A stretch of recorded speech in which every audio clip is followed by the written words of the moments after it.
Je suis jeune, j'aime le message, c'est moi l'amour. Frères et sœurs, bonsoir et bienvenue à cette nouvelle émission avec le révérend Jean Mbaya Kayembe. Ce soir, il va parler avec nous sur un grand sujet qu'il a abordé dans l'émission de la fois dernière, sur le nom nouveau du Seigneur Jésus-Christ. Alors, sans plus tarder, nous allons les saluer. Frère Jean, shalom, que le Seigneur vous bénisse. Shalom, frère Jean 4, amen, qu'il vous bénisse aussi. Amen, j'espère que vous allez bien. Oui, je vais bien par la grâce de Dieu. Ok, merci beaucoup. Depuis l'émission de la fois dernière, dites-nous quelles sont vos impressions par rapport à tout ce que vous avez abordé. Est-ce que vous avez reçu des appels? Est-ce que vous avez eu des contre-vérités en rapport avec tout ce que vous avez exposé la fois dernière? Oui, j'ai reçu des appels, j'ai reçu... Okay. J'ai lu les commentaires.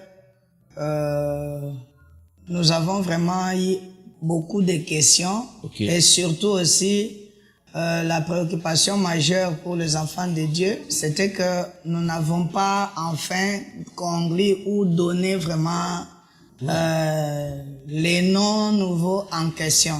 Même si vous aviez dit que c'était... l'époux ou le nom nouveau? Bon, si je n'avais pas dit que le nom nouveau de Jésus aujourd'hui c'est l'époux, oui, c'est quelque chose que je dois... du nom rédempteur. C'est quelque chose que je dois officiellement d'abord vous faire comprendre. L'écriture que j'ai lue, Frère Branham disait que quand il viendra comme l'époux. C'est que du rédempteur qu'il était, en quittant du rédempteur, quand il viendra l'époux. C'était juste pour faire comprendre aux enfants de Dieu que les noms consistent dans par rapport aux fonctions qu'il est en train de remplir. Okay. C'était jusque-là, le nom nouveau. Aujourd'hui, nous allons vraiment conclure sur ça aujourd'hui. Okay. Pour savoir quel est le nom nouveau de Jésus que Jésus a reçu après avoir vaincu la mort, la tombe et le séjour des morts, tel que c'est écrit dans le premier sceau, paragraphe 283. Exactement, nous allons relire cette citation. C'est le premier sceau prêché le 18 mars 1963. Au paragraphe 283, Frère Branham dit « Et Jésus, son nom sur terre, c'était Rédempteur Jésus. » Quand il était sur la terre, il était le Rédempteur, c'est vrai. Mais une fois qu'il a conquis la mort et le séjour des morts, et qu'il a vaincu, et qu'il est rentré, et qu'il est monté en haut, il a reçu un nom nouveau, et puis il y a une suite.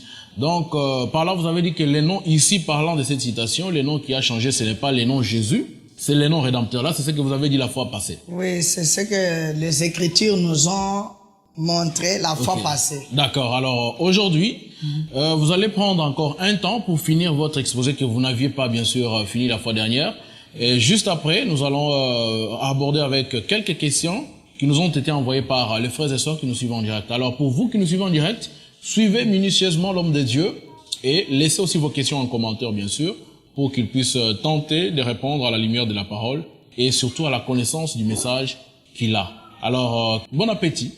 Je pense que l'écriture que vous venez de lire, vous en avez lu deux la fois passée. Ouais. L'autre là c'est dans Âge de Thyatire, je pense, paragraphe 34. L'ange de l'église de Thyatire prêchait le jeudi 8 décembre 1960. Frère Branham dit au paragraphe 34. Et lorsque Jésus eut vaincu, son nom fut changé et il révélera ce nom, celui qui sera avec lui, qui aura vaincu comme lui a vaincu, recevra un nom nouveau. Voyez, tout vainqueur, je veux dire, entre autres ses conducteurs et tout. Eh bien, il est évident que les noms de tous les enfants d'Israël n'ont pas été changés, c'est vrai. Mais ces grands conducteurs, lorsqu'ils vainquirent, reçurent un nom nouveau. Voyez-vous comment cela correspondait parfaitement? Voilà. Ok.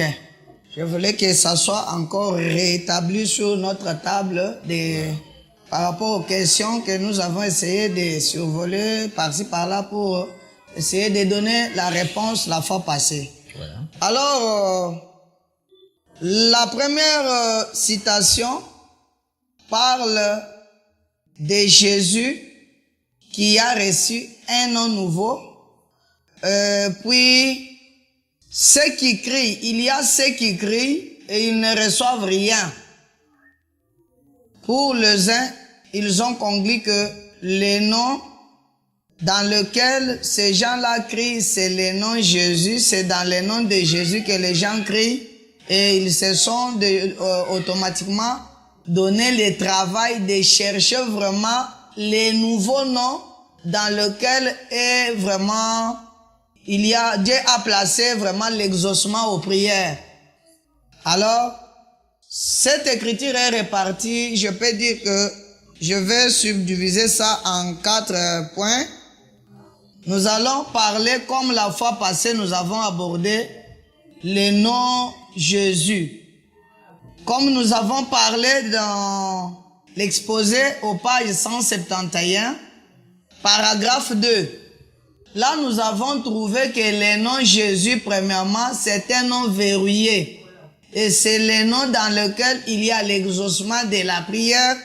Je peux amplifier cela d'abord. Je lis dans la parole parlée et la sémence originale. Première partie. Au paragraphe 397. C'est de quelle date, s'il vous plaît? C'est un sermon de Frère Branham prêché le 18 mars. Le 18 mars, hein? 62, oui, Okay. je vois. Et 18 puis, mars 62. vous avez pris la version La Voix de Dieu, parce qu'il y a plusieurs qui réclament aussi, qui disent que non, la version que vous lisez, les paragraphes ne sont pas cohérents. Donc vous allez donner chaque fois la version pour que ceux qui nous suivent en direct puissent avoir la facilité aussi de vérifier. Oui, oui, ça c'est la Voix de Dieu, hein? La version Là, de vous la êtes dans la Voix de Dieu. Dieu, ok. Ici, le paragraphe, c'est... Le paragraphe 397. Ok. Frère Branham dit qu'ils prennent conscience que c'est la vérité, sachant qu'ils ne peuvent pas fournir une seule parole de l'écriture à l'appui de leur conception trinitaire des trois dieux. Père, bien sûr, nous croyons que tu es une trinité de fonctions, c'est-à-dire Père, Fils, Saint-Esprit, ça, nous le croyons très certainement, Seigneur. Mais ça ne fait pas de toi trois dieux. Ça fait de toi un seul Dieu qui a exercé trois fonctions, le Père, le Fils et le Saint-Esprit, et le nom qui a été donné à ces dieux dans ces trois fonctions, c'est Jésus-Christ. Les noms appartenant aux trois fonctions de Dieu, c'est le nom Jésus-Christ. Alors c'est ça qui est le nom du Père, du Fils et du Saint-Esprit. Comme nous avons parlé, nous avons démontré la fois passée que le nom de Jésus, c'est un nom qui reste toujours efficace. Je vais encore ajouter quelque chose dans le lieu d'adoration que Dieu a choisi. La mission que l'aigle ravageur qui vient de l'Arizona vient pour faire aujourd'hui dans ces derniers jours. Je suis au paragraphe 109. Le lieu d'adoration que Dieu a choisi. Frère Branham dit ceci au paragraphe 109. Je veux que vous qui ont posé la question, vous soyez vraiment un peu attentifs parce que moi je ne suis pas responsable de ce que je dis. Je répète, Frère Branham, la mission de l'aigle ravageur. Alors nous sommes dans les lieux d'adoration. Les lieux d'adoration que Dieu a choisi. De quelle date, s'il vous plaît? Il faut toujours donner la date. Si, moi, je ne retiens pas de date. C'est de 1965, 20 février. Et puis, il nous est promis la même chose aujourd'hui. Malachie 4. Pour ramener le cœur des enfants, pour dire qu'il n'est pas mort, que ces choses ne sont pas pour un autre âge, que le baptême au nom de Jésus n'était pas pour une époque reculée. Jésus a changé les noms. Je pense que le nom a été changé juste après que Jésus eut vaincu la mort, la tombe et le séjour des morts. Mais ici, en 1962, l'aigle ravageur, il nous dit le pourquoi il est venu. Il est venu pour nous dire que le baptême au nom de Jésus n'est pas pour une époque reculée, mais qu'il est le même maintenant. C'est ça, c'est que l'aigle, la mission de l'aigle ravageur, il vient pour anéantir tous les autres lieux d'adoration. Voilà ce que l'aigle du dernier jour doit faire. Montrer que tout le reste, c'est de la folie. Que la dénomination, c'est de la folie. Et leur montrer de nouveau,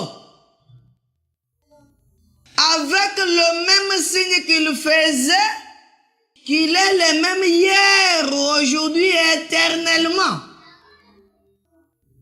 C'est ça la mission de l'aigle ravageur. Remettre le baptême qui avait été perverti, comme nous l'avons lu la fois passée dans exposé aux pages 21 et puis exposé page 171, que les saints des âges passés, plusieurs avaient remplacé son bon nom par ce titre. Et à cause de cet acte, ils étaient restés sans puissance, sans quoi, mais le miracle accompagnait le groupe de Martin et les autres qui avaient gardé ces bons noms à sa place. C'est vraiment ça par rapport au nom de Jésus. Le nom Jésus ne doit pas changer. Le nom rédempteur, c'est ce nom-là qui doit changer. Avant maintenant de m'introduire dans mon sujet, j'aimerais que nous lisions un peu dans l'ensevelissement du 20 avril 1957, à partir du paragraphe 115 jusqu'à 121, nous allons lire une petite histoire. Cela va essayer de nous éclaircir pour voir un peu ce que Frère Branham dit par rapport à ce que nous sommes en train de poursuivre. Alors, dans l'ensevelissement, prêché le samedi 20 avril 1957, au paragraphe 115, Frère Branham dit, oui. Une petite histoire me vient à l'esprit. Okay. Il y a quelque temps, un petit garçon était assis dans une charrette. Un coup de feu a retenti dans la rue et les chevaux se sont emballés et il s'est dirigé vers une falaise. Un jeune cow-boy a couru et a arrêté les chevaux juste avant que la charrette ne tombe du haut de la falaise, car il y avait un enfant à bord. Il a sauvé la vie du petit. Paragraphe 116. Plusieurs années après, ce même garçon se tenait devant le tribunal. Il avait commis un crime, il avait pris le mauvais chemin, il était coupable.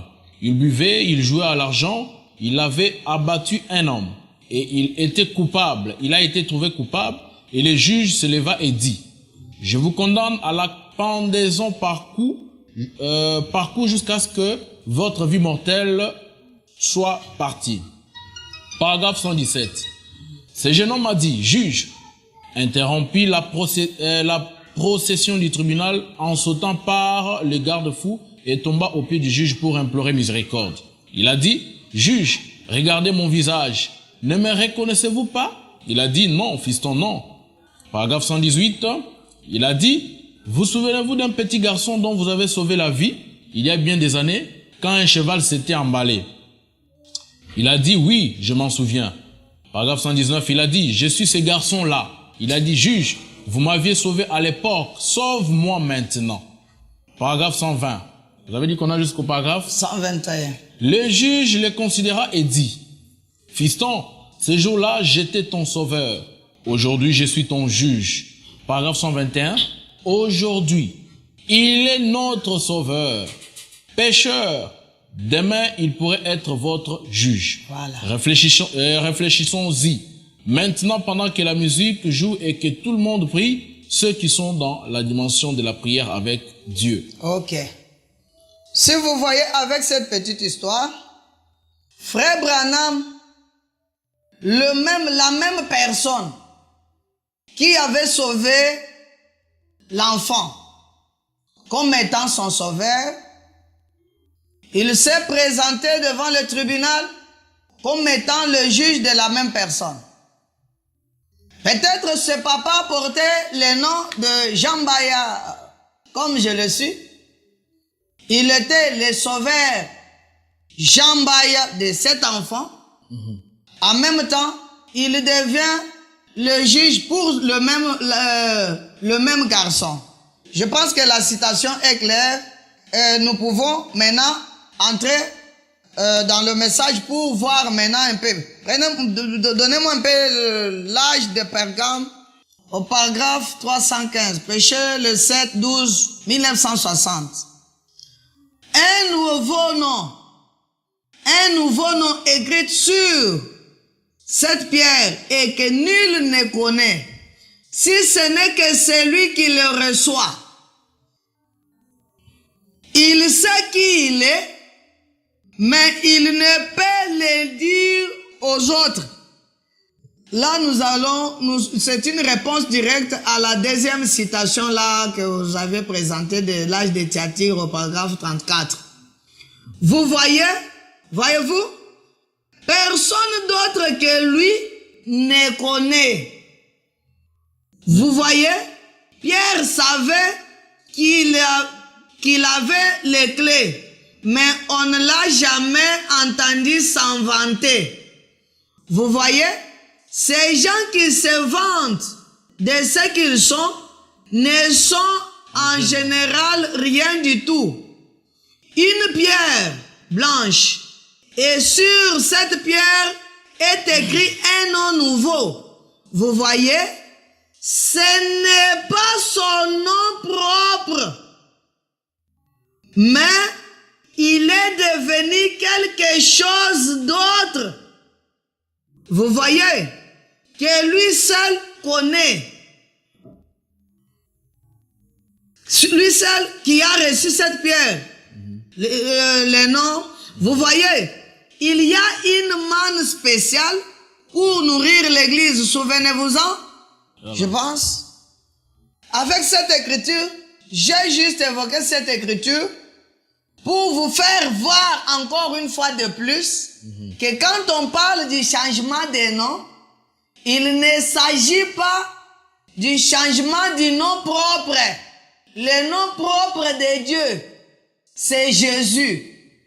Les noms appartenant aux trois attributs, le Saint-Esprit Jésus, le Fils Jésus, le Père Jésus, le Père Jésus. D'ailleurs, ça je peux même lire ça parce que ça toujours, il y a ceux qui disent que le Père de Jésus, le Père de Jésus qui était en Jésus, c'est le Saint-Esprit, le prophète Branham. Je profite pour dire et pour mettre fin définitivement à cette histoire. Le Père Jésus, le Fils Jésus, le Saint-Esprit Jésus, Père, Fils, Saint-Esprit signifie Jésus. Je suis au paragraphe 44 de quelle prédication? Du nom du lieu d'adoration que Dieu a choisi. Et maintenant, on voit que Jésus a aussi dit, je suis venu au nom de mon Père et vous ne m'avez point reçu.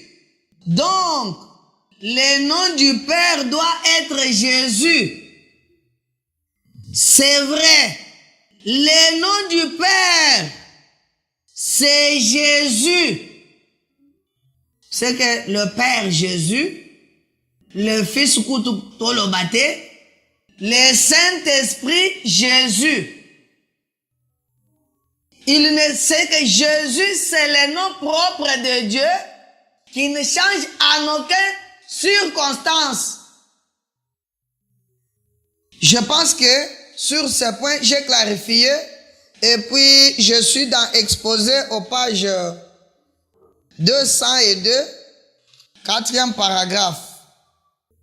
Il est aussi dit ici qu'il donnera au vainqueur un caillou blanc. Et que non sur le caillou, il y aura un nom nouveau. Que celui qui le porte sera le seul à le connaître. L'idée du nom nouveau est déjà familière. Mais ici au Congo, ce n'est pas familier. Les noms nouveaux provoquent toujours des disputes. Écoutons un peu Frère Branham. Abraham est devenu Abraham. Sarai est devenu Sarah. Jacob est devenu Israël. Simon est devenu Pierre. Et Saoul est devenu Paul. Ces noms ont provoqué un changement. Un changement. C'est que quand on vous donne les noms selon l'expression hébreu, c'est que les noms qu'on vous donne là, c'est par rapport à ce que vous êtes. Ou bien ils ont été donnés à cause d'un changement. C'est qu'on donnait ces noms-là à cause des changements qui s'étaient opérés. Ce n'est qu'après que le Seigneur a changé le nom d'Abraham et Sarai qu'ils ont été préparés à recevoir le fils à venir. Dans le cas de Jacob, ce dernier a dû vaincre et ensuite il a été nommé prince. C'est que Israël signifie prince. Dans le cas de Simon et de Saoul, le changement est intervenu une fois qu'il avait reçu le Seigneur. Et aujourd'hui, chacun de nous, en commençant par moi, Jean Baye, le vrai croyant a changé de nom. Mais quand j'étais quelque chose d'autre avant de prendre le nom que je porte maintenant, j'ai toujours été Jean Baye. Nous évoluons. Donc votre nom nous va remplacer l'autre, ce que vous étiez avant. Nous allons d'ailleurs voir ces noms-là ici. D'accord. Nous sommes des chrétiens. Hein? C'est un nom que nous portons. Chrétien, c'est un nom. Oh, attribut, titre, c'est d'ailleurs chrétien, c'est un nom commun que nous tous, et Frère Branham, même moi, je porte ce nom-là.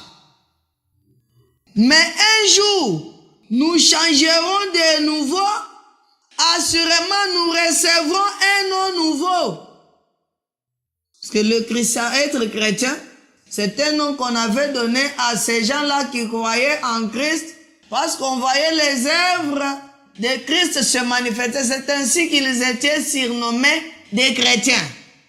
Mais un jour, quand la bataille prendra fin, quand nous quitterons ce devoir de mener la vie chrétienne, nous changerons de nom. Ce nom pourrait bien être notre véritable nom original qui est écrit dans le livre de vie de l'agneau depuis la fondation du monde. Il connaît ces noms, mais nous ne les connaissons pas. Un jour, selon son beau plaisir, nous aussi, nous les connaîtrons. Là, c'est dans Exposé? Oui, c'est dans Exposé, page 202. Ok. 4e paragraphe. Ce que les noms nouveaux consistent dans le fait des changements que nous avons connus. C'est ça vraiment ce que nous avons abordé la fois passée et nous avons amplifié cela aujourd'hui. Et dans ce que nous avons dit la fois passée, le nom Jésus, c'est le nom propre de Dieu. Dieu n'a qu'un seul nom appartenant à la race humaine, c'est Jésus. Quand vous aurez à nous présenter le nom nouveau de Jésus, que cela ne soit pas un autre nom humain, parce que le nom humain de Dieu que nous connaissons et qui nous est présenté par Frère Branham, c'est le nom Jésus. Vous qui ont dérouté les gens, les conducteurs aveugles, qui conduisent les aveugles, en leur disant que l'aigle ravageur est venu pour enlever le nom de Jésus et remplacer son propre nom. Il dit qu'il est venu pour dire de nouveau et dire aux gens que le baptême au nom de Jésus reste efficace pour aujourd'hui. Ce n'est pas pour un âge reculé tel qu'on nous enseigne ici au Congo.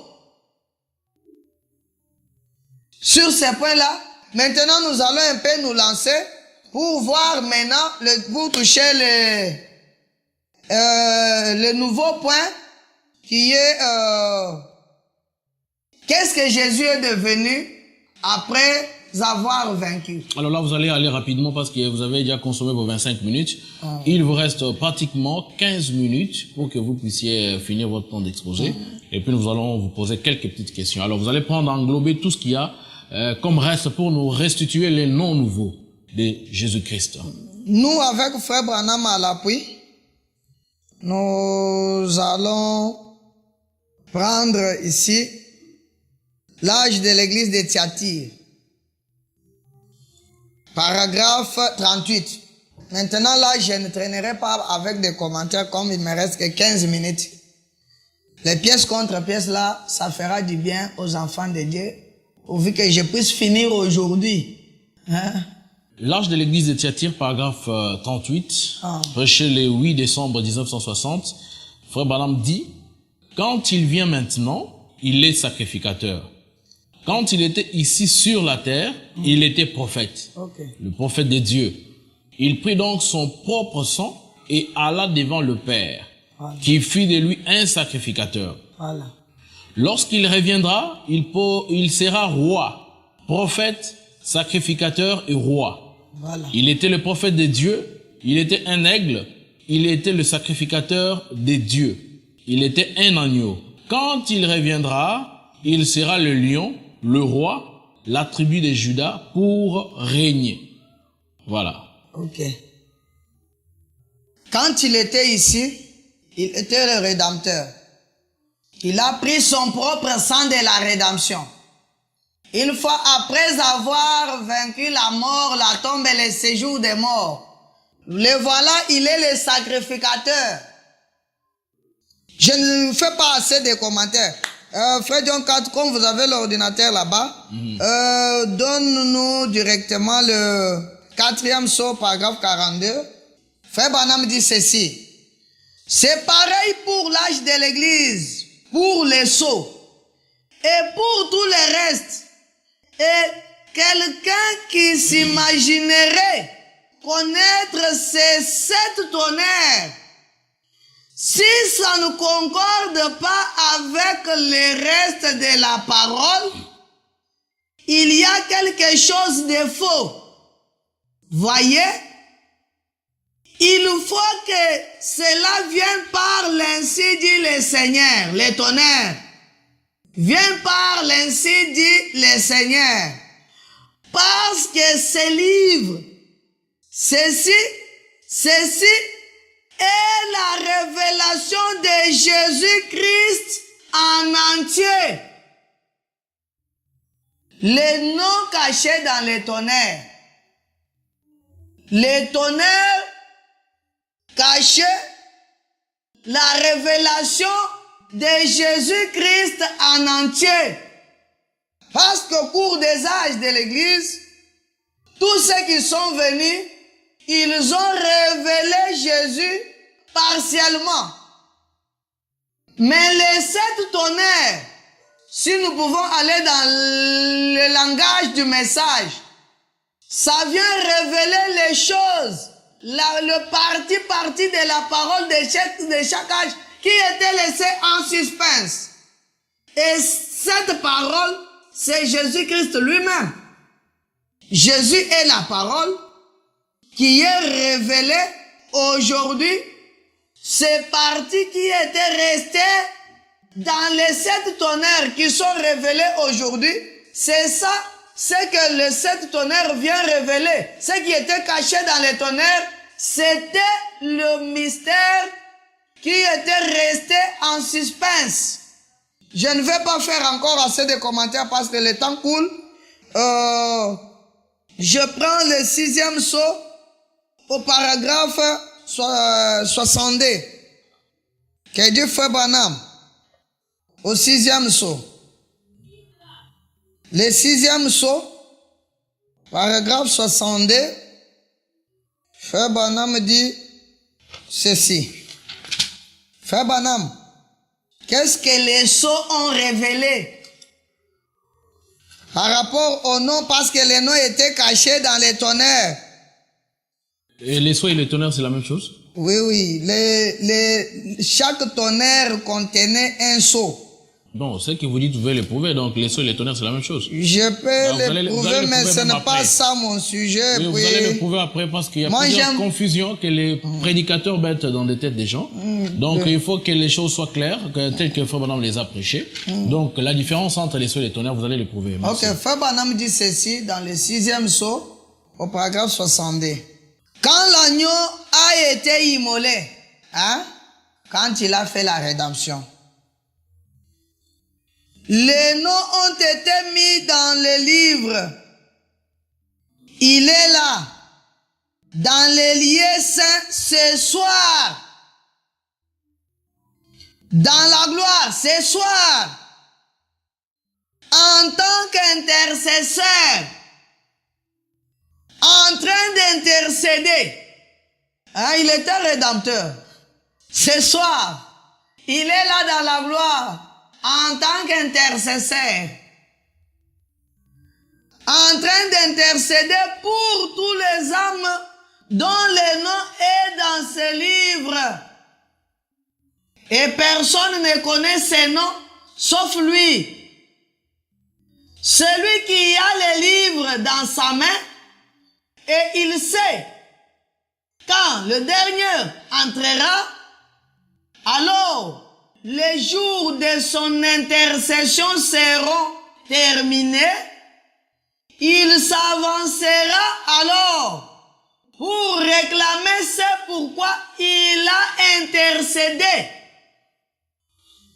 Ce soir, il est dans la gloire, intercédant avec son sang de la rédemption.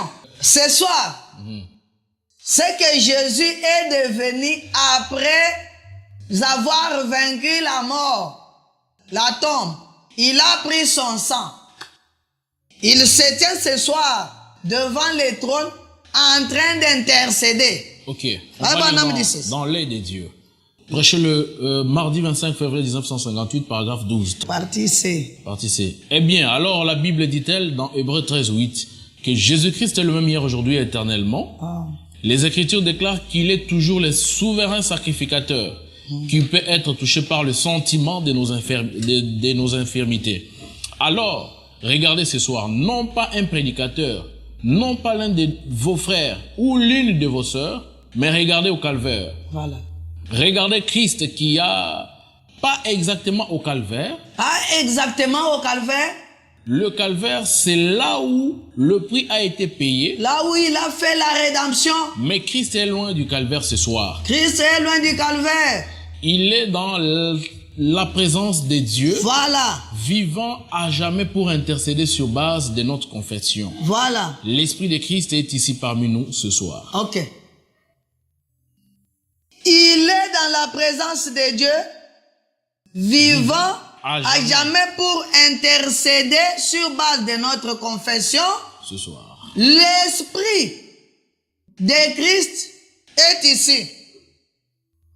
Ne pas regarder au calvaire. Ce soir, ne regardez pas au calvaire. Je suis en train de répondre directement à la dernière partie de votre question. Ouais. Il y a des gens qui crient, ils ne reçoivent rien. Ils regardent au calvaire. Mais Christ est loin du calvaire ce soir. Son esprit, ici, son corps, intercédant au trône avec son sang. C'est vraiment les noms nouveaux que Christ porte aujourd'hui, selon ce que nous sommes en train de lire, il est l'intercesseur. Quand il viendra, comme nous avons lu la fois passée, il viendra avec les noms de l'époux. Et c'est ce que les 7 tonnerres font. Ça nous révèle Christ en entier. Ça commence à nous démontrer. Quand il était ici, son nom c'était Rédempteur. Quand il est monté, il est l'intercesseur. Quand il viendra, il sera l'époux, il sera le roi. C'est la continuité de ce que les noms en soi, c'est la révélation de Jésus-Christ en entier, qui était caché dans les tonnerres. La révélation de Jésus-Christ en entier, qui était caché dans les tonnerres. Maintenant, je vais toucher un dernier point qui sème encore la terreur au milieu des frères. Alors, si vous voulez le faire dans 3 minutes, parce qu'il vous reste pratiquement 3 minutes, ou carrément vous ajoute 2, et puis vous ferez 5 minutes pour nous montrer la dernière partie. Nous prenons l'écriture dans le 7e psaume, paragraphe 255. Je peux vous aider à lire? Oui, oui. Le 7e psaume prêché le dimanche 24 mars 1963 soir, paragraphe 255, Frère Branham dit, 7, le nombre parfait de Dieu. 7, Frère Branham donne 7 coups sur la chair. Consécutivement, 7 tonnerres se sont fait entendre ensemble, coup sur coup, comme s'ils étaient en train d'épeler quelque chose. Remarquez, à ce moment-là, Jean a commencé à écrire. Il a dit, ne l'écris pas. Voilà. Les 7 tonnerres ont grondé coup sur coup, comme s'ils épelaient quelque chose. Pour nos frères qui ont conclu que le nom nouveau de Jésus, c'est William Branham, ils prennent cette citation pour défendre cela. Donnez-moi un peu encore le 4e psaume, paragraphe 47, si vous êtes prêts. Et je vais peut-être me limiter par là. Le 4e psaume, paragraphe 47. Paragraphe 47. Prêché le 21 mars 1963, Frère Branham dit au paragraphe 47, c'est là que les 7 tonnerres ont fait entendre leur voix étrange. Leur voix étrange. J'aimerais que ceux qui nous suivent soulignent cela. Les 7 voix des 7 tonnerres sont de voix étranges. Ok. Et Jean allait écrire. Jean savait ce que c'était. Mais il ne l'a pas écrit parce qu'il lui a été défendu de l'écrire. C'est absolument et complètement un mystère. Ce n'est même pas un symbole ni rien. Voilà. Tout ce qu'on sait, c'est qu'il a un tonnerre à gronder, c'est tout. Les 7 tonnerres ont grondé coup sur coup, comme s'ils épelaient quelque chose. Ce n'était pas aux oreilles de Frère Branham, c'est aux oreilles de Jean, Frère Branham interprétant la Bible. Et pendant que Frère Branham interprète la Bible, il répète ce que Jean a écrit dans l'Apocalypse. Les 7 tonnerres ont grondé, Jean a entendu cela, mais il lui avait été interdit de l'écrire. Parce que c'était au 7e ange qui devait venir pour faire cela. Donnez-moi qui est ce Melchizedek pour conclure maintenant. Ce mystère que Jean n'avait pas écrit, que les 7 tonnerres ont épelé, et Jean c'était destiné à William Branham. Paragraphe 42 à 43. Qui est ce Melchizedek, prêché le 21 février 1965, soir, paragraphe 42, Frère Branham dit, remarquez, c'est pareil au sculpteur qui cache son travail avec un masque. Voilà. C'est ce que Dieu a fait en cet âge. Cela a été caché. Toutes ces choses ont été cachées et elles sont censées être révélées dans cet âge. Eh bien, la Bible dit qu'elles seraient révélées dans les derniers temps. C'est pareil à un sculpteur qui garde son œuvre entièrement couverte jusqu'au moment où il en retire le masque. Ok. Un moment. Et alors? Et alors, voilà. C'est ainsi qu'a été la Bible. Voilà. Cela a été une œuvre de Dieu qui a été couverte.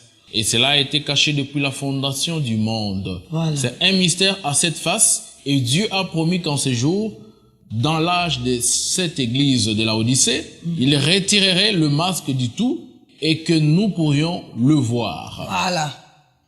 Un mystère à cette face. Un mystère à cette face. Le mystère que Jean a entendu grondant coup sur coup et qui lui avait été interdit d'écrire. C'est le mystère de Dieu. C'est un mystère au singulier, mais dedans là, il y a 7 tonnerres qui révèlent Jésus-Christ en entier. Parce que Jésus-Christ, c'est lui Dieu, le mystère en soi.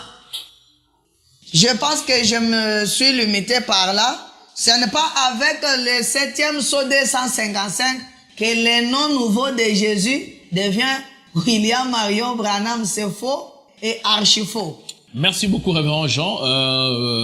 Votre exposé a été vraiment brillant. Je pense que pour ceux qui nous ont suivis la fois dernière, qui avaient pensé que vous avez peut-être laissé quelque chose, ce soir, vous venez d'exposer ou de terminer d'ailleurs votre exposé. Et s'il y a des questions pertinentes en rapport avec votre exposé, nous vous prions, frères et sœurs, de laisser cela en commentaire. Alors, vous qui nous suivez en direct, nous vous demandons de partager ces directs. Je pense que c'est quelque chose qui pourra aussi aider les frères et sœurs qui n'ont pas la connaissance sur ces mystères du nom nouveau. Par l'entremise de l'exposé de l'homme de Dieu, ils pourront aussi tirer profit là-dessus. Alors, homme de Dieu, je pense que maintenant vous êtes prêts à répondre à nos questions. Oui, oui. Alors, nous allons vous poser la toute première question. Elle vient de votre exposé. Vous avez dit que les noms nouveaux, vous avez cité plusieurs noms nouveaux, mais pourtant en lisant dans la brochure le premier saut, paragraphe 283, là il est parlé d'un nom nouveau, pas plusieurs noms nouveaux. Et d'ailleurs quand on a essayé de suivre, ce sont les attributs qui étaient connus tout ce temps. Alors est-ce que vous pouvez nous donner un seul nom nouveau qui a été promis à tout vainqueur, en commençant par Jésus et tous les autres chrétiens qui vont bien sûr vaincre? Quel est le nom nouveau de Jésus aujourd'hui? Parce qu'il a été promis que ce nom devait changer. Je viens de démontrer dans mon exposé que le nom de Jésus qui devait changer, c'était du Rédempteur à ce qu'il est aujourd'hui. Ce qu'il est aujourd'hui, Frère Branham vient de dire que ce soir. Ce qu'il est, c'est la tribu. Vous parlez de la tribu. Non, non, nous commençons par l'idée maîtresse du prophète. Dans le premier son, il dit que son nom sur terre, c'était Rédempteur. C'est à partir de cette idée-là, sur cette base-là, que nous allons maintenant décoller. Ouais. Parce que les noms propres de Dieu, qui ne peut pas changer selon l'exposé de cet âge que nous avons lu la fois passée, c'est le nom Jésus. Le nom Jésus, c'est un nom qui ne peut pas changer. Et si vous voyez dans votre question avec l'écriture, la partie en bas parle de ces gens-là qui crient aujourd'hui et ils ne reçoivent rien. On va revenir à ça. Vous allez nous dire pourquoi ils crient et ils ne reçoivent rien. Alors, c'est-à-dire à cette question, vous dites que les noms qui ont changé n'est pas les noms Jésus, c'est les noms rédempteurs. Oui, oui. Alors, nous allons vous lire une citation ici. C'est d'ailleurs notre citation introductive où on avait lu dans l'âge de l'église de Thyatire, au paragraphe 34, Frère Branham dit « Et lorsque Jésus eut vaincu », là maintenant c'est Jésus, pas rédempteur. Lorsque Jésus eut vaincu, son nom fut changé. La première question, qui avait changé le nom de Jésus? Le nom de Jésus n'était pas changé. Mais là, vous contredisez Frère Branham. Non, non, je ne pas. Je suis en train de parler. Ok. Le nom de Jésus n'était pas changé comme si on s'est levé un jour, comme l'ange était venu pour dire le nom Jésus là. Non. Le nom de Jésus fut changé. Nous avons lu cela dans l'exposé ici. Frère Branham dit que le nom dans l'Ancien Testament, soit quelqu'un prenait le nom par rapport au changement qu'il a effectué dans la vie, ou soit on lui donnait ses noms par rapport à ce qu'il devait devenir. Maintenant, avec le changement du nom de Jésus, automatiquement, quand il a fini la rédemption, il a pris un nom nouveau et ce nom-là... C'est ce nom que nous cherchons. Oui, ce nom-là consiste dans ce qu'il est devenu. Ce n'est pas un nom qu'on s'est tenu. On a dit qu'aujourd'hui, comme Jésus était Jésus, désormais il sera appelé Kaboum. Et si vous le dites comme ça, je n'attaque personne. Par exemple, nos frères qui disent que le nom de Jésus, le nom nouveau, c'est le Seigneur Jésus-Christ, par exemple. Le Seigneur Jésus-Christ n'était pas un nom qui était caché dans les tonnerres. Ça, vous ne pouvez pas nous prouver ça avec les Écritures pour nous dire que le nom Seigneur Jésus-Christ, c'est un nom qui était caché dans les tonnerres. Non. Alors, à vous entendre parler avant. De deux. Oui. Pour ceux qui disent que le nom nouveau de Jésus, c'est William Branham. Normalement, le nom que Jésus a pris juste après la victoire, après avoir vaincu la mort, le séjour des morts, ce n'est pas quand même William Branham, parce que ce nom William Branham vient d'apparaître aujourd'hui. Non, mais il est écrit que le nom était caché et qu'il devait être révélé dans les tonnerres. Oui, on sait que celui qui a révélé les tonnerres, c'est le dernier messager qui est William Branham. Mais c'est ce que nous venons de lire. Ça ne pouvait pas venir après sa mort. C'est ce que nous venons de lire dans le 4e sceau, oui, dont les 7 tonnerres révélaient Jésus-Christ en entier. Alors, révérend Jean, on va revenir à cette citation. Vous n'avez pas répondu à ma question. La première question est celle de savoir, selon l'âge de l'église de Thyatire, au paragraphe 34, il est écrit, lorsque Jésus eut vaincu, son nom fut changé. Ma première question reste et demeure, celle de savoir, qui a changé le nom de Jésus? Parce qu'on dit, son nom fut changé. C'est pas qu'il avait changé le nom, son nom fut changé. Ok, donne-moi la question-réponse numéro 3. Nous pouvons répondre peut-être avec Frère Branham à la question de réponse numéro 3, vous avez dit? Si je peux me retrouver au paragraphe 134. On peut éclaircir. On veut connaître qui a changé le nom de Jésus. On peut voir. Prêché le 30 août 1964, questions et réponses numéro 3, paragraphe 34. On prend déjà ça. Nous prenons la question ici. La question là. La question 337, posée à Frère Branham, on dit, expliquez la différence entre le nom Jésus et le nom de Jésus. Voilà. Attendez un instant, expliquez la différence entre le nom Jésus et le nom de Jésus. Frère Branham répond, paragraphe 135, eh bien, tous les deux sont la même chose. Voilà. S'ils sont appliqués de la même façon, voyez-vous, appliqués à la même personne, le nom Jésus et le nom de Jésus, le nom de Jésus et le nom Jésus, c'est ce qu'il est. Le nom de Jésus, ça renvoie à la personne. Voilà. Ainsi, ce serait le même. Je pense que cela ne semble-t-il pas raisonnable. Le nom Jésus, c'est la personne elle-même. Et le nom de Jésus, c'est quand vous faites allusion à cette personne. Voilà. Voyez-vous? Je pense que le prophète nous clarifie sur... Il y a le nom de Jésus qui, selon les Écritures, il y a une écriture qui parle du nom de Jésus qui est un nom de l'arrière-grand-père de Jésus. Oui. Hein? Oui.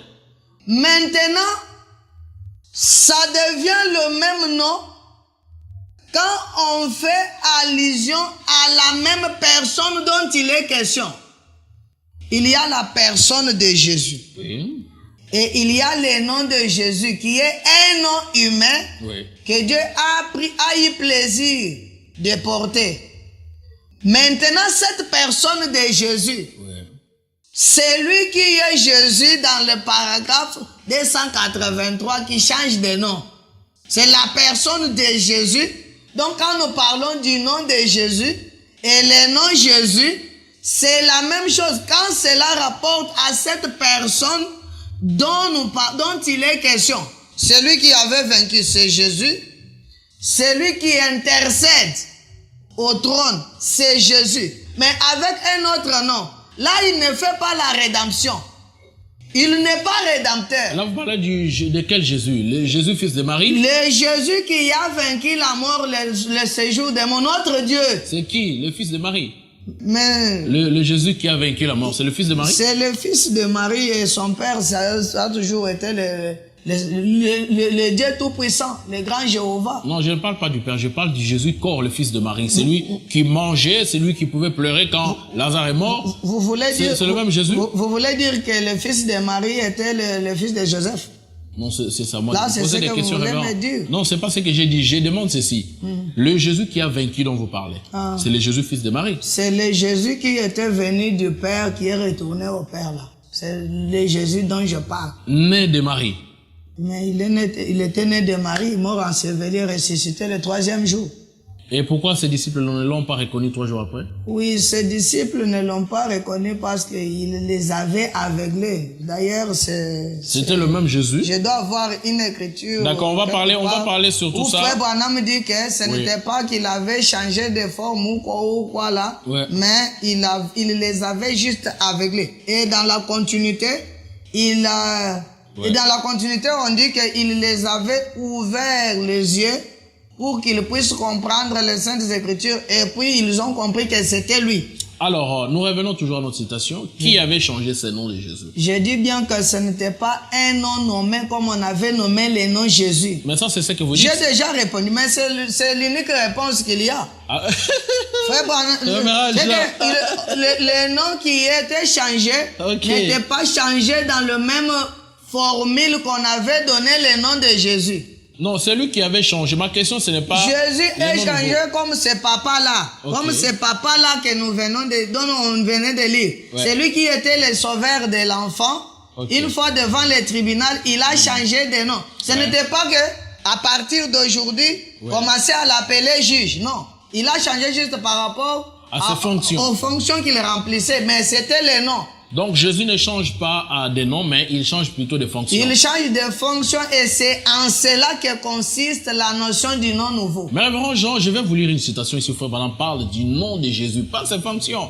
Nous savons qu'il était rédempteur, nous savons qu'il était sauveur, nous savons qu'il était tout ce qu'il y a comme lisez. Moi, j'aime les Écritures. William Branham dit dans Abraham et sa prospérité après lui, prêché le dimanche 23 avril 1961, paragraphe 73, c'est... Il dit, après que Jésus eut vaincu, il a reçu lui-même un nom nouveau. Pas une fonction nouvelle. Il a dit un nom nouveau, tout vainqueur. L'Église, lorsqu'elle aura totalement vaincu, la révélation de cela commence à devenir réelle pour elle. Pourquoi était-il appelé ainsi? Pourquoi était-il un messager aujourd'hui, alors que l'homme est juste comme c'était en Éden, et ainsi de suite? Frère Branham dit, il a reçu lui-même un nom nouveau. Oui. Mais pourquoi vous nous rapportez aux fonctions? On parle du nom et nous avons tous étudié, on sait que les noms et la fonction c'est totalement différent. Moi, aujourd'hui, on peut t'appeler toi aujourd'hui. Ton nom propre c'est Jean Bayaka Yembe. Mais s'il faut aller dans tes fonctions, tu es prédicateur. Bon, là... Laissez-moi finir ma question. Tu es en même temps chantre. Ça, ce sont des fonctions que tu remplis dans les corps du Christ. S'il ne faut parler que de ça. Alors, lorsqu'on dit le nom change, c'est le nom qui change. C'est pas que Jean Baya a quitté du fonction musicien aux fonctions prédicateur. Fonction, c'est autre chose. C'est la question qu'un frère m'a renvoyée. Donc, quand on parle du nom, c'est le nom qui change et non la fonction. Alors, parlez-nous de ce nom de Jésus. Quel est le nom que Jésus a changé? Qui est différent de ces fonctions que vous avez citées partout là? Bon, je pense que le frère, peut-être vous aussi, si vous voulez... Moi, je n'ai pas mes questions, ce sont les questions des frères. Si ces frères veulent discuter avec frère Branham, si frère Branham a dit que les noms, Jésus quand il était sur terre, son nom c'était Rédempteur. Automatiquement, nous comprenons que c'était les fonctions qu'il remplissait là qui faisaient allusion au nom qu'il portait. Mais les deux citations que je venais de vous lire ici, c'est totalement différent des fonctions. Il parle du nom. Vous parlez bien de lui. Lui là, c'est un pronom personnel. Et lui là remplace toujours Jésus. La personne de Jésus qui a changé les noms.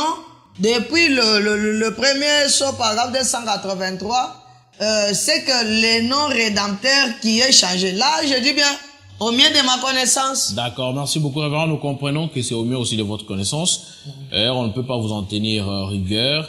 Révérend Jean, vous avez dit dans votre exposé, lorsque vous avez lu la citation, les lieux d'adoration que Dieu a choisis, vous avez expliqué là, Frère Branham dit, maintenant on voit que Jésus a aussi dit, je suis venu au nom de mon Père et vous ne m'avez point reçu.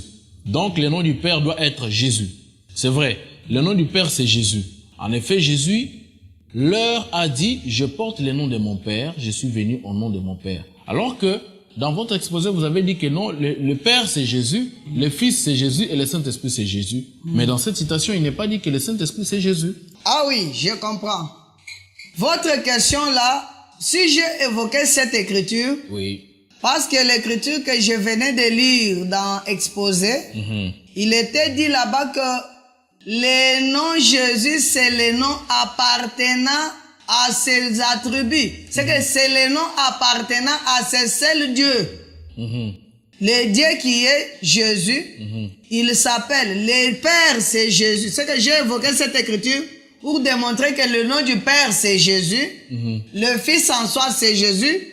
Si vous pouvez prendre l'accusation au paragraphe 270. Il est dit quoi là-bas? Il est dit là-bas que le Saint-Esprit, d'ailleurs vous prenez 364. L'accusation. Ah, au paragraphe 364. Nous sommes dans l'accusation. Au paragraphe 364, c'est juste pour démontrer que le nom du Père c'est Jésus, le nom du Fils c'est Jésus, le nom du Saint-Esprit c'est Jésus. L'accusation prêchée le dimanche 7 juillet 1963 matin, au paragraphe 364, Frère Branham dit, Seigneur, je me rends compte que ce qui m'arrivera au jour du jugement, si j'induis les gens en erreur, je suis conscient, Seigneur, aussi conscient que possible que j'essaye de les amener à la parole et de les amener à vivre par la parole, leur disant que tu es le même hier, aujourd'hui et pour toujours. Que le glorieux Saint-Esprit, c'est le Seigneur Jésus-Christ, le même homme, seulement sous la forme du Saint-Esprit. Si vous pouvez vous arrêter même là-bas. Ok. C'est que dire aux gens que le Saint-Esprit, c'est une autre personne, ou le Saint-Esprit a un autre nom en dehors de Jésus, c'est les induire en erreur. Hein?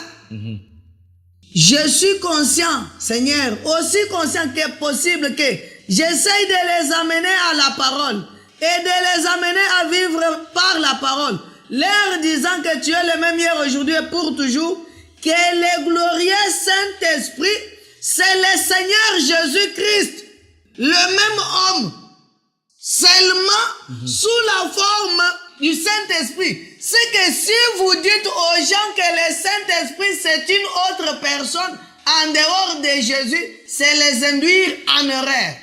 Alors nous allons vous donner une autre citation où Frère Branham dit dans... Mais je pense que vous avez compris que le nom du Père c'est Jésus. Oui. Le nom du Saint-Esprit c'est Jésus. Non, en fait, ça c'est pas à moi de comprendre, c'est à ceux qui suivent notre émission de comprendre ce que vous avez dit. Mais sinon, moi, je vais vous lire une autre citation. Frère Branham semble dire le contraire. Il dit ici, nous voudrons voir Jésus, prêché le 4 juillet 1962, paragraphe 67.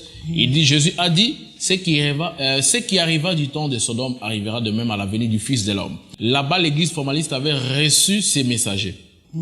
Et le messager du Saint-Esprit se trouve dans l'église élue, accomplissant la même chose. Ce qui fait de lui Christ, le même hier, aujourd'hui, éternellement. Qui est le messager de cette heure? Ce n'est pas un homme. Le Saint-Esprit est le messager de cette heure. Alors vous voulez refuser ici que le messager de cette heure, qui est William Branham, je crois que vous le croyez ensemble avec moi, ce n'est pas lui le Saint-Esprit. Frère Branham le dit encore dans le signe du 8 mars 1964, paragraphe 91, il dit, il a fait la même chose aujourd'hui. Qu'a-t-il fait? Il nous a envoyé le Saint-Esprit. Le Saint-Esprit est le messager. Et son identification, selon les Écritures, l'identifie au milieu de nous, le même hier, aujourd'hui, éternellement. Au milieu de nous. Qui est le même hier, aujourd'hui, éternellement? Le Saint-Esprit. Le même hier, aujourd'hui et éternellement. Parce que je pense que je peux vous lire les citations qui démontrent ce que Frère Branham veut dire. Le même hier, aujourd'hui et éternellement, vous êtes en train de faire allusion à Hébreux 13:8. Et selon la scène de Sodome, c'était le Seigneur Jésus-Christ, dans la chair. Ok.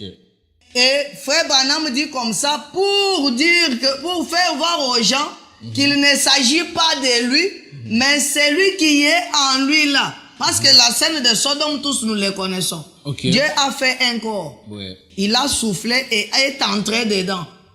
Et quand il venait, c'était le masque. Le masque là, et c'est le même scène qui se sont reproduits aujourd'hui. Et quand il parle de ça, il conclut avec le même hier, aujourd'hui et éternellement. On peut lire alors Hébreux 13:8 pour voir qui est le même hier C'est aujourd'hui. écrit que Jésus-Christ est le même hier aujourd'hui. Mais si tel est le cas, je ne trouve pas qu'on peut trouver. C'est que vous devez comprendre que Jésus-Christ et ses prophètes ce soir. J'ai vraiment donc, beaucoup le de messager de ce soir, de ce temps de la fin. C'est le Seigneur Jésus-Christ lui-même. Comme pas William Branham. Non. Dans ces cas-là, oui. frère, vous voyez un peu, il y a d'autres choses. Hein? Ouais. Comme frère Branham peut dire, quand frère Branham nous dit que c'est lui l'épouse. Frère Branham, c'est l'épouse. Nous avons cru à cela et nous croyons. Moi, je crois à cela comme ça. Mais quand nous allons prendre Genèse 24, frère Branham et Eliezer. Est-ce que Eliezer c'est l'épouse? Est-ce que Eliezer c'est l'épouse? Parce que nous sommes obligés tous de croire que les événements du temps du soir, c'est Eliezer qui vient à la source le soir avec son message à la recherche de l'épouse. Alors c'est compris, révérend Jean. Alors toujours dans votre exposé, vous avez dit quand vous avez lu exposé page 202, vous avez dit un jour nous prendrons, vous avez lu là où Frère Branham dit, un jour nous prendrons un nom nouveau. Ces noms nouveaux-là, les chrétiens en général devaient recevoir ça quand? C'est quand? Bon, si Frère Branham parle comme ça, j'avais directement d'ailleurs expliqué ça pendant que je lisais. Maintenant là... Je parle du temps. Pendant quelle période? Frère Branham a dit que tout chrétien, tout véritable chrétien a reçu, a changé de nom. Au départ, ça nous ramène toujours dans cet enseignement-là dont les noms ne signifient pas son nom propre. Mais les noms, c'est ce qu'on était. Ce changement de nom-là a consisté dans le fait d'être... auparavant, j'étais peut-être un soulard. Auparavant, j'étais peut-être un voleur. Maintenant, là, j'ai changé le nom. Je suis appelé chrétien. Mais cela n'a rien à voir avec mon nom propre. Donc, le nom nouveau de tout chrétien, c'est chrétien. Le nom nouveau, tout chrétien véritable porte le nom de, ce nom-là de chrétien. Je suis chrétien, mais un chrétien jambaye. Quand j'étais dans le monde, mais dans le monde, il n'y a que les buveurs d'alcool, les voleurs, les adultères et consorts. Quand j'étais tout ce que j'étais avant de devenir chrétien là. Pas des chrétiens formalistes, mais des véritables chrétiens. Portent les noms, ces noms-là des chrétiens. Mais ça, c'est pas un nom nouveau parce que la chrétienté a commencé depuis après que Jésus soit parti. C'est là qu'on a commencé à appeler les gens chrétiens. Ce n'est pas un nom nouveau. C'est Frère Branham qui dit que tout chrétien devient chrétien. Tout chrétien. Non, porte. Il dit que maintenant là, nous portons les noms chrétiens. Mais ça, c'est pas un nom nouveau, c'est pas ce que là, c'est que vous contredisez Frère Branham. Non, Frère Branham n'a pas dit que maintenant là, nous portons un nom nouveau qui est chrétien. Alors, c'est qu'on doit relire ça. Alors qu'on lise. On doit relire ça parce que... Donc, vous allez lire là où Frère Branham dit que non, aujourd'hui là, nous portons un nom nouveau qui s'appelle chrétien. Oui, nous allons lire ça. D'accord, donnez-nous la brochure. Nous lisons, nous avons lu ça dans... c'est dans Exposé page 202 que nous avons lu cela. Je peux relire cela encore une fois. Il est aussi dit qu'il donnera au vainqueur un caillou blanc et que non sur les cailloux, il y aura un nom nouveau. Que celui qui le porte sera le seul à connaître. L'idée du nom nouveau est déjà familière. Abraham est devenu Abraham. Sarai est devenu Sarah. Jacob est devenu Israël. Simon est devenu Pierre. Et Saül est devenu Paul. Ces noms ont provoqué un changement. ou bien ils ont été donnés à cause d'un changement qui s'était opéré. Ce n'est qu'après que le Seigneur a changé les noms d'Abraham et Saraï qu'ils ont été préparés à recevoir le fils à venir. Dans le cas de Jacob, ce dernier a dû vaincre et ensuite il a été nommé prince. Dans le cas de Simon et de Saül, le changement est intervenu une fois qu'ils avaient reçu le Seigneur. Et aujourd'hui, chacun de nous, le vrai croyant, a changé de nom. Nous sommes des chrétiens. C'est un nom que nous portons tous. Chaque véritable chrétien a changé de nom. Nous sommes des chrétiens. Chrétiens, c'est un nom. Merci beaucoup, révérend Jean. C'est un nom que nous portons tous. Merci beaucoup, révérend Jean, pour votre exposé ainsi que vos réponses données à cette phase, consacrées réellement aux questions et réponses. Alors, pour ceux qui nous suivent en direct, qui ont quand même trouvé du plaisir à suivre ceci, nous vous demandons de laisser vos questions. L'homme de Dieu pourra répondre même en privé pour essayer de vous éclaircir. Et vous aussi qui ne croyez pas que les noms nouveaux de Jésus, c'est Jésus, ou bien les noms nouveaux, les noms Jésus ne peut pas changer, comme venait de l'exposer l'homme de Dieu. Si vous avez un autre nom nouveau que le Seigneur Jésus-Christ a pris et que vous voulez exposer ça, écrivez-nous dans notre numéro qui s'affiche au bas de vos écrans et nous allons venir vers vous pour avoir quand même cette matière très capitale de la parole. Alors, révérend Jean, nous allons vous accorder votre dernier mot, si vous avez quelque chose à ajouter en rapport avec tout ce que nous avons parlé, parce que c'est notre dernier chapitre en rapport avec les noms nouveaux. Voilà un peu. Ok. Les noms nouveaux, le dernier mot que j'ai à dire, je dis ça avec cette citation. Oui. Après avoir que Jésus ait changé déjà des noms, voilà l'ordonnance du prophète. Au paragraphe 61, du lieu d'adoration que Dieu a choisi. 20 février 1960. Maintenant, nous disons, l'Église, la grande et puissante Église, elle a fait ceci et elle a fait cela. Elle a bravé les orages. Nous avons augmenté en nombre, nous sommes nombreux. Nous sommes une église puissante et elle est grandiose. Mais Dieu n'a jamais rien dit d'une elle. Il a dit de lui. C'est lui qui est le lieu des rencontres, l'agneau, pas l'église. Il ne s'agit pas de son nom à elle. Son nom à elle, l'épouse Branham. Il ne s'agit pas de son nom à elle, l'épouse Branham. Mais vous avez dit qu'il est Eliezer. Mais Eliezer n'est pas l'épouse, ça c'est une autre matière.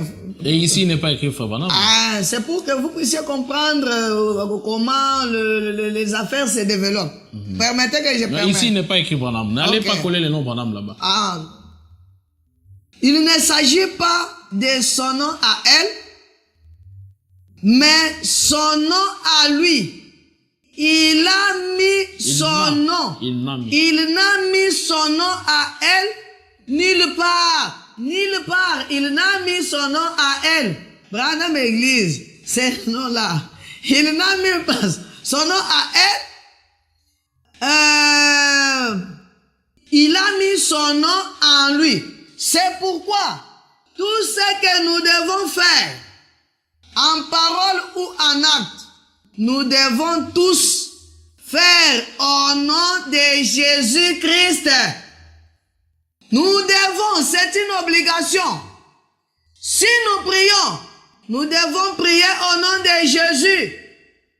Si nous demandons quelque chose, là Jésus a déjà changé le nom depuis qu'il a quitté le calvaire là. Il a déjà changé le nom. Mais aujourd'hui là, si nous demandons quelque chose, si vous voulez recevoir, nous devons le demander au nom de Jésus.